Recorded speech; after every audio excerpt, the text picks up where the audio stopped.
Assalamu alaikum wa rahmatullahi wa barakatuh. We are in the presence of a cultural icon, a physical specimen, a controversialist, a master orator, a champ. And we've also got Andrew Tate. That was smooth. I like that. I was sitting there thinking, I'll take this introduction. I'll take this. But thank you. How you doing, man? I'm good, G. You? You're good, yeah? Yeah. Well, I think a lot of people who've been following me for a while understand that I've been very respectful of Islam for a long time. Yeah, sure. I was born in a Christian country. I was raised as a Christian.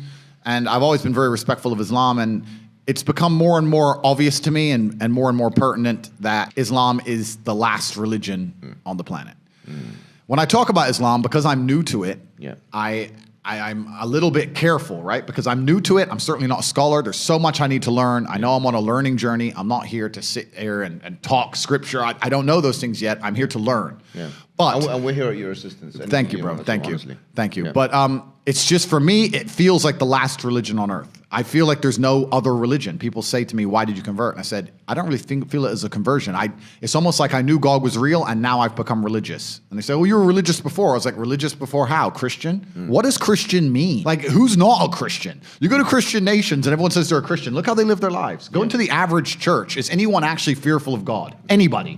No. The girls are out on Saturday night drinking and then they turn up to church because their parents made them. Like, there's no substance to the religion. And also, Islam very closely reflects my personal beliefs.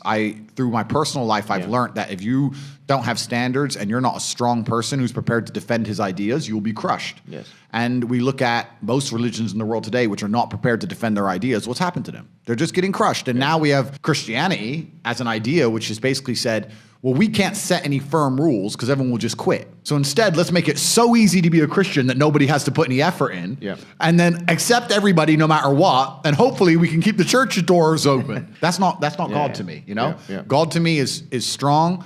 God to me is something to be feared. Yeah. God to me is someone that people are afraid to mock. Yeah. God to me is someone that you have to go out of your way to prove something to.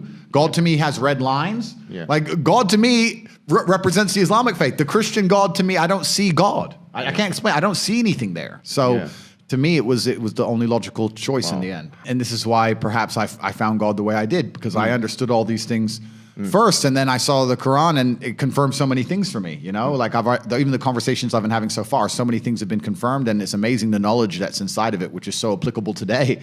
For an old book, right? You know, it's supposed to be old, but it seems so timeless. But it's truly amazing. But you're totally right, and the baseline morality, I don't think most people understand that when they're doing this under the guise of tolerance, when they're saying be so tolerant that you no longer believe in right from wrong, they're not doing that to make society a better place. They're doing that to empty your brain so that you have no resistance to the slave mind programming. They want to get you to a point where if they tell you the sky is green, you look at with your own eyes and you see blue, but no, the sky is green. That's what they want, so that you have to have nothing in your brain that can prevent that. If you have God, if you have, no, I believe this is right and wrong, if you have personal responsibility, if you have self-accountability, if you're a person who sticks up for what he believes, all that's bad to them. They want all of that gone so they can tell you the sky is green. Some people recognize when I converted to Islam that there was a time I was an atheist. There was a time when I was atheistic. And the reason I am now so absolutely certain that God is real is because I've seen evil.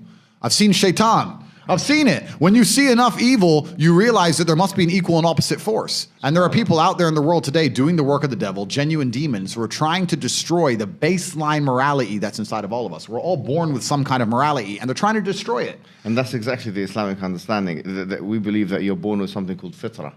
One guy I was talking to since my conversion says, it's interesting that somebody with everything, all the Western world, everything somebody could want has now converted. And I said, yeah, because even before my conversion, I understood that hedonism is a black hole and you can never fill it. You're never going to be able to have enough girls to be happy with girls. You're never going to be able to have enough money to be happy with money. You're never going to be able to, drink enough to be happy with drinking. Like, it's a black hole, and you can pour endless things down it, but you'll never fill it up. And you need to have some degree of self-restraint. And I've always been a very disciplined person. I've never made mistakes. But certainly, the higher power is going to give you more satisfaction in your heart than endless insanity.